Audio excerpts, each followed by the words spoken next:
দর্শক, মাইক্রোবাসটিকে থামানো হয়েছে। সেনাবাহিনী এবং পুলিশের যৌথ চেকপোস্ট চলছে। এই চেকপোস্টে এই মাইক্রোবাসটিকে থামানো হয়েছে এবং গাড়ির যেই কাগজপত্র সেটি ঠিক আছে কিনা পুলিশের যিনি কর্মকর্তা রয়েছেন, পুলিশের সার্জেন্ট, তিনি সেই বিষয়টি দেখছেন।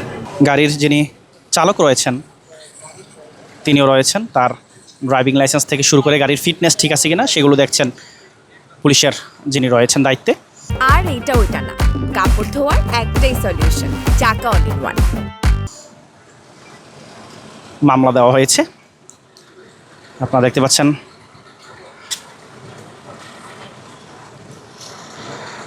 মামলা দেওয়া হয়েছে, কোনো একটি দোষ পাওয়া গিয়েছে যার কারণে আইনশৃঙ্খলা বাহিনীর সদস্য তিনি মামলা দিয়েছেন। আপনারা দেখছেন সরাসরি ঢাকা পোস্টে। জানাবেন যে আসলে এনাকে কি মামলা করা হয়? ওনার ফিটনেসের ডেট ফেল, যে কারণে ফিটনেস ডেট এক্সপায়ার্ডের মামলা দেওয়া হয়েছে। কত টাকা মামলা দেওয়া হয়েছে? 10,000 টাকা। এটাও 10,000 টাকার মামলা। জি। আর কতদিন আগে গিয়েছে এই মেয়াদটা? এটার ডেট ফেল হয়েছে 2020 সালে। 2020 সালে, অর্থাৎ 5 বছর আগেই মেয়াদ শেষ। জি। স্যার তোমার গাড়িটা বসা ছিল তো, ঈদের মধ্যে আসছিলাম, ঈদের মধ্যে 12টা মারিয়া তারপর ঈদের পরে কাগজ করবো আর কি। একটু বলবেন যে 5 বছর পর্যন্ত এই গাড়িটি আপনি মেয়াদহীন ছাড়া চালিয়েছেন? মানে এতদিন পর গাড়িটা বসা ছিল আর কি, মানে নষ্ট ছিল তো। গাড়ি তো চলতেছে। ঈদের আগে ঠিকঠাক করে ঈদের মধ্যে লয়ে বাইরে আর কি। ঈদের মধ্যে কাম কাজ মানে কয়েকটা 12 এর আগে তো 4 বছর চালাইছেন না, এতদিন প্রায় 2.5 বছর বসা ছিল গাড়িটা। 2.5 বছর বসা ছিল। একটু বলবেন গাড়ি কোথা থেকে আসছেন? আমি আসছিল ময়মনসিংহ দুপুরা থেকে। এটাও ময়মনসিংহের? জি। এর আগেও একটি মামলা দেওয়া হয়েছে 10,000 টাকা। এটা আপনি কতদিন ধরে চালাচ্ছেন? আমি চালাতেছি 6 মাস ধরে। 6 মাস ধরে এটা চালাতেছি আর কি। জি। গাড়ির যে কাগজপত্র ঠিক নেই, আপনি দেখেন। দেখছি স্যার, আমি ঈদের পরে আমি মানে কাগজপত্র করবো আর কি। ঈদের আগে আপনার ব্যক্তিগত গাড়ি? এই যে ঈদ গেল আমার 4-5 দিন পরে কাগজপত্র করবো আর কি। ঈদের এখন তো ঈদের ঝামেলা, ঈদের পরে তার কাগজপত্র করবো। এটা কি আপনার ব্যক্তিগত গাড়ি নাকি অন্য কোনো মালিক? আমার বড় ভাই।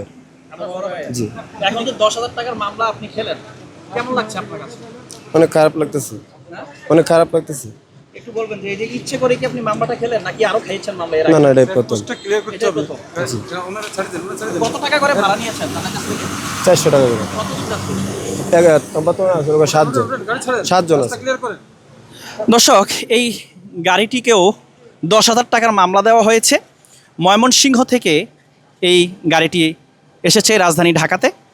প্রতি যাত্রীদের থেকে 400 টাকা করে নেওয়া হয়েছে।